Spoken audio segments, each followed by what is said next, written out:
육군 참모총장으로서 군인 이태신에게 임무를 맡기겠습니다. 아이고 이 장군님, 뭐 이런 어려운 시국에 서로 같은 편 하면 대한민국 육군은 다 같은 편입니다. 지금 서울로 진입하면 그 즉시 전쟁이야. 놈들 멈출 생각이 없는 것 같습니다. 그래, 사살인마 사살! 오늘 밤 승부처는 누가 먼저 서울로 전투병력을 진입시키는가에 달려있다. 실패하면 반역, 성공하면 혁명 아닙니까?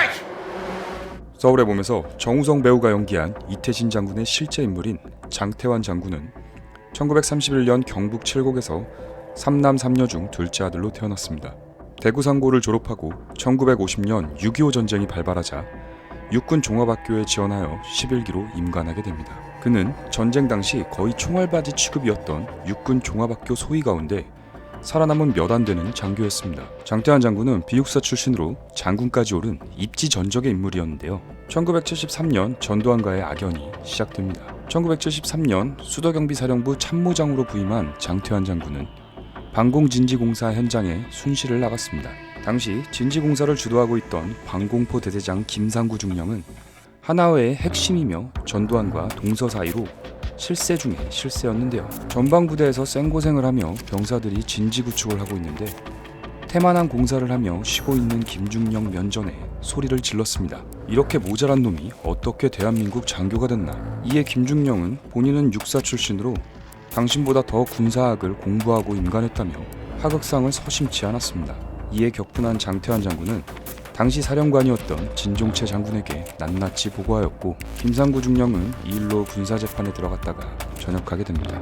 이로 인해 전두환은 물론 하나의 장교들이 장태환 장군에게 깊은 유감을 품게 됩니다. 당시 11기 이후의 육군 사관학교 출신들은 4년제 정규교육을 모두 밟고 임관했기에 본인들이 진짜 백이 육사 1기라는 자존심만 센 사람들이 많았는데 특히 하나회가 이런 흐름이 강했습니다. 정작 육군 종합학교, 학군단, 육사 10기 선배들은 6.25 전쟁에서 피를 흘리며 싸웠는데도 말이죠.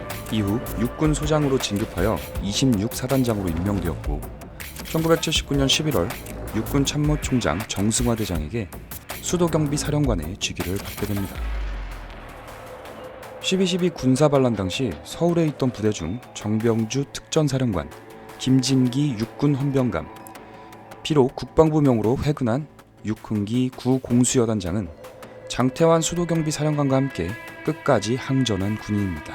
육군 참모총장을 납치하며 치밀하게 계획되어 유리한 위치를 선점하고 회유하려 드는 신군부 측에 전황을 어떻게든 뒤집으려 노력합니다. 하지만 전두환의 하나회 세력은 대부분의 군사 요직을 전부 가지고 있었고 무능한 노재현 국방부 장관과 순진한 진압군 수뇌부 덕분에 더 이상 할 수 있는 일이 없다는 것을 체감하고 체포되게 됩니다. 원칙주의를 고집하고 타협할 줄 모르며 정의를 위해 나아간 인물. 패배를 알면서도 부정부패에 맞서 끝내는 절대적으로 불리한 상황에서도 포기하지 않았던 인물. 만일 구독자 여러분이 저 때의 상황이라면 어떤 판단을 하실까요? 과연 정의는 무엇이고 성공은 무엇일까요? 전두환을 비롯한 하나의 인물들은 하나같이 장수하고 세속적인 영화를 누렸으며 그 후손들도 모두 잘 되었다고 합니다. 반면 장태환 사령관과 같은 진압군 측 사람들은 갖은 고초와 비극적인 최후를 맞이하였습니다. 무엇이 정의인지 여러분의 생각을 댓글로 남겨주세요. 나를 이기는 채널이었습니다. 감사합니다.